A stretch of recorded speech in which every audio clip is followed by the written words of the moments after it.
Hello बच्चों, आज हम लोग पढ़ने वाले हैं विद्युत आवेश के बारे में।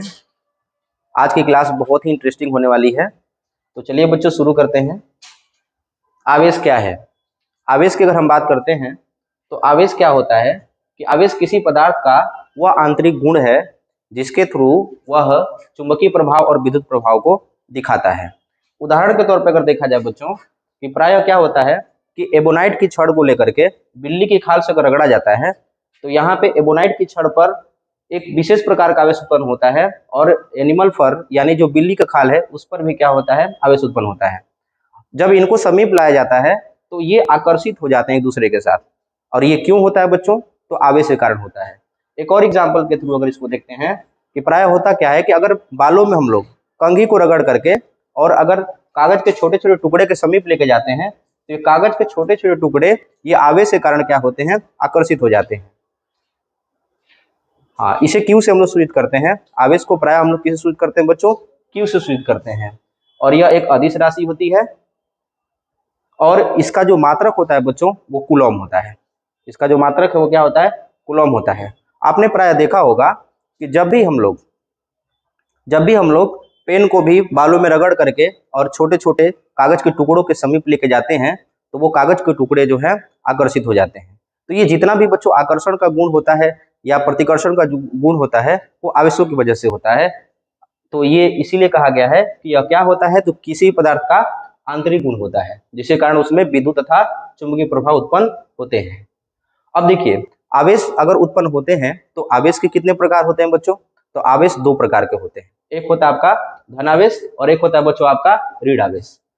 अगर देखा जाए यहाँ पे देखिए, ग्लास की एक रॉड है और ग्लास की रॉड के ऊपर अगर सिल्क का क्लॉथ है, रेशम का कपड़ा लेकर के आप रगड़िएगा तो होगा क्या कि इस ग्लास के रॉड पर एक विशेष प्रकार का आवेश उत्पन्न होगा और इस सिल्क क्लॉथ है इस पर भी एक विशेष प्रकार का आवेश उत्पन्न होगा। तो देखिए बच्चों, अगर इसमें देखा गया है अगर है यहाँ पे क्या है, एक ग्लास की रॉड है और इसके ऊपर सिल्क क्लॉथ को लेकर के हम लोग रगड़ रहे हैं।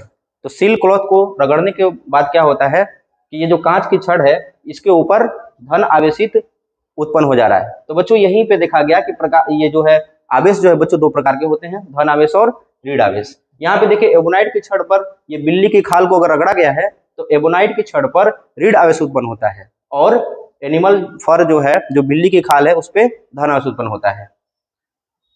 अब देखिए बच्चों, अगर यहाँ पे पॉजिटिव और नेगेटिव की बात किया जाएगा तो कहा गया किसी परमाणु पर धन आवेश का होना इलेक्ट्रॉन की कमी को दर्शाता है और किसी परमाणु पर ऋण आवेश का होना इलेक्ट्रॉन की अधिकता को दर्शाता है। जैसे आपने प्रायः देखा होगा बच्चों, जैसे हम लोग सोडियम की बात करते हैं तो सोडियम में क्या होता है बच्चों कि Na के ऊपर प्लस होता है या क्लोराइड यानी Cl के ऊपर, क्लोरीन के ऊपर क्या होता है बच्चों? माइनस होता है।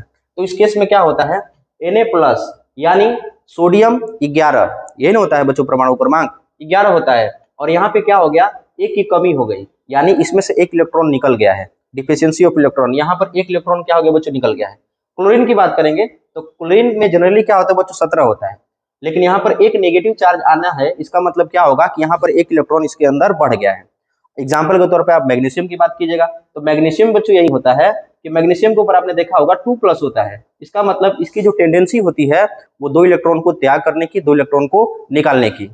अब क्लोरीन की चर्चा हम लोग कर चुके हैं, सोडियम की भी हम लोग कर चुके हैं और मैग्नीशियम की भी कर चुके हैं। तो ओवरऑल बच्चों ध्यान से देखा जाए, अगर ध्यान से यहाँ पे समझा जाए तो एक बात तो क्लियर है कि अगर किसी एटम के ऊपर, किसी परमाणु के ऊपर अगर धन आयन है, धनावेशित है, इसका मतलब उसमें से इलेक्ट्रॉन निकल चुके हैं। और अगर किसी एटम के ऊपर, किसी परमाणु के ऊपर अगर ऋण आवेश है, इसका मतलब वहां पे इलेक्ट्रॉन की क्या हो गई बच्चों, अधिकता हो गई है। तो यहाँ पर इसमें हम लोग क्लियरली देख रहे हैं कि दो प्रकार के आवेश होते हैं, धन आवेश और ऋण आवेश। तो धन और ऋण का जो कॉन्सेप्ट आया है वो आया है बच्चों आपके इलेक्ट्रॉन के त्याग को और इलेक्ट्रॉन के ग्रहण को लेकर के आया है। चलिए नेक्स्ट स्लाइड में हम देखते हैं बच्चों कि आवेश के गुण क्या क्या होते हैं। आवेश के जो गुण होते हैं, पहला कह बच्चों कि आवेश क्या होते हैं, योगात्मक होते हैं। आवेश क्या होते हैं बच्चों, योगात्मक होते हैं। आवेश योगात्मक का मतलब क्या होगा कि अगर आपने यहाँ पे 2 कूलम आवेश रख दिया है, फिर आपने क्या किया बच्चों, 3 कूलम आवेश रख दिया है, तो इनको अगर देखा जाए एक साथ तो टोटल कितना कूलम आवेश हो जाएगा बच्चों, 5 कूलम होगा ना। देखिए 3 और 2 कितना हो जाएगा बच्चों, 5 कूलम। अगर यहाँ पे कहा जाए +2 कूलम आवेश है और यहाँ पे कहा जाए बच्चों कि -2 कूलम आवेश है, अब टोटल कितना हो जाएगा आपका तो यहाँ पे कितना हो जाएगा बच्चों, 0, यानी योगात्मक, यानी एक आवेश को फिर दूसरे आवेश को फिर तीसरे आवेश को, जो जिसका सिंबल है, जो जिसका साइन है, जो जिसका चिन्ह है, उसको रखते जाइए और अपने आप आपका आता जाएगा।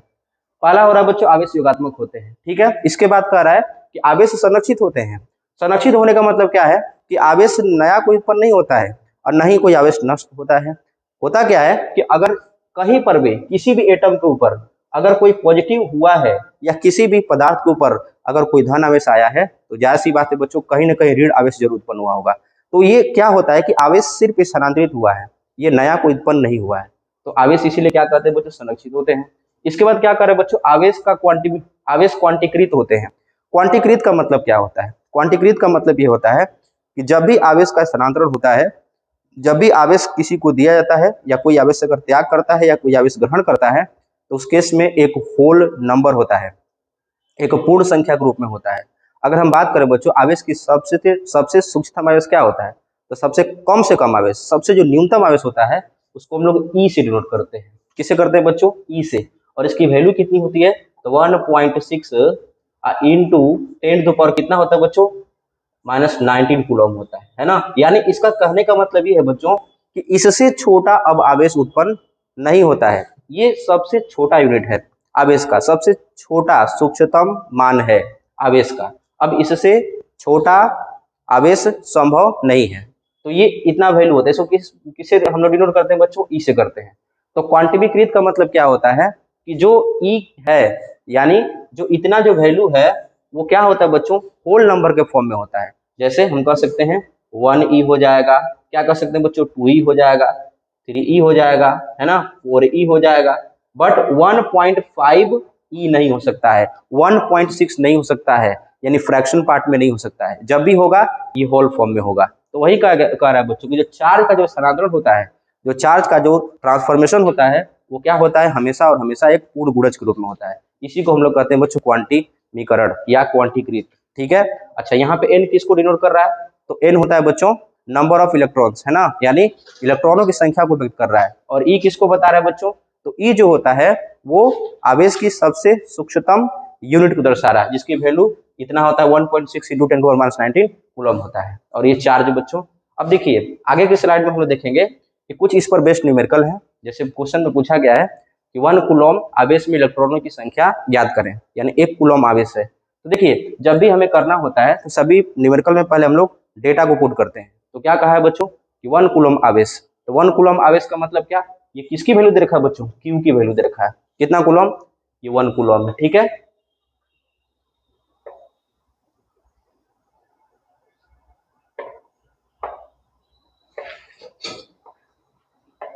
हाँ देखिए बच्चों, क्वेश्चन में कह रहा है कि 1 कूलम आवेश में इलेक्ट्रॉनों की संख्या ज्ञात करें।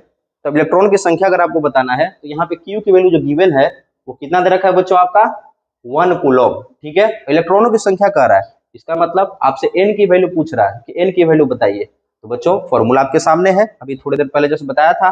देखिए पिछले स्लाइड में Q = Ne की हमने बात किया था। तो बच्चों Q की वैल्यू आपको दे रखा है, E की वैल्यू आपको पता है ये होती है, और आपको n की वैल्यू पूछा है। तो बच्चों नंबर ऑफ इलेक्ट्रॉन्स, यानी इलेक्ट्रॉनों की संख्या बताने के लिए अब क्या हो जाएगा यहाँ से, तो n = क्या होगा बच्चों, Q/E, Q/E। आप यहाँ पे वैल्यू पुट कर लीजिएगा। Q की वैल्यू कितनी है बच्चों, 1, और E की वैल्यू कितनी है बच्चों, 1.6 इंटू 10⁻19। अगर इसको रख कर डिवाइड कीजिएगा तो जो वैल्यू होगा वो इसी प्रकार से सॉल्व होगा, ठीक है। चलिए नेक्स्ट स्लाइड में बताते हैं एक और न्यूमेरिकल। कह रहे बच्चों किसी पदार्थ में 400 इलेक्ट्रॉनों की अधिकता है। ये टर्म इंपॉर्टेंट है, ध्यान दीजिएगा, अधिकता और कमी। ऐसे क्वेश्चन को दो तरीके से पूछ सकता है कि 400 इलेक्ट्रॉन की अधिकता है या 400 इलेक्ट्रॉनों की कमी है। तो देखिए बच्चों यहाँ पे कह रहा है किसी पदार्थ में 400 इलेक्ट्रॉनों की अधिकता है, उस पदार्थ पर कुल आवेश का मान तथा उस पर स्थित आवेश की प्रकृति बताएं। तो बच्चों सबसे पहले हम लोग प्रकृति की बात करते हैं। जैसे कि शुरू में बताया था कि धनावेश का मतलब क्या होता है, इलेक्ट्रॉन की कमी, और ऋणावेश का मतलब क्या होता है बच्चों, इलेक्ट्रॉन की अधिकता। तो देखिए इसमें क्या हो रहा है, कह रहे 400 इलेक्ट्रॉन की क्या है बच्चों, अधिकता है, यानी इसका नेचर कैसा होगा, ऋण आवेशित कि धन आवेशित। तो इसका नेचर जो होगा, इसकी जो प्रकृति होती है वो क्या हो जाएगी बच्चों, निगेटिव हो जाएगी, क्योंकि यहाँ पे क्या बोला है कि अधिकता है, ठीक है। इसके बाद अगर हम लोग इसमें देखें सवाल में, तो कह रहे कि उस पर आवेश का मान बताएं, आवेश का मान बताएं। तो बच्चों आवेश का मान यानी Q की वैल्यू पूछ रहा है, n की वैल्यू दे रखा है और e की वैल्यू आपको पता है, तो सिंपल से एक फॉर्मूला यूज कीजिएगा, क्या बच्चों, q इक्वल टू कौन सा वाला, ne, q equal to ne। देखिए अब q की वैल्यू आपसे पूछ रहा है, n की वैल्यू कितना बच्चों 400, तो यहाँ पे कितना रख दिया जाएगा 400, और e की वैल्यू कितना बच्चों, जो आपको बताया गया था 1.6 इंटू 10 के पावर कितना बच्चों -19। अब यहाँ पे जो वैल्यू होगा आप सॉल्व कर लीजिएगा, जो भी आंसर आएगा बच्चों कूलम में होगा। ठीक है बच्चों, तो आई होप दैट अब इसके बारे में आप सभी लोग थोड़ा बहुत जान गए होंगे। चलिए बच्चों, मिलते हैं नेक्स्ट वीडियो में, नेक्स्ट क्लास में, तब तक के लिए बाय, अपना ख्याल रखिए।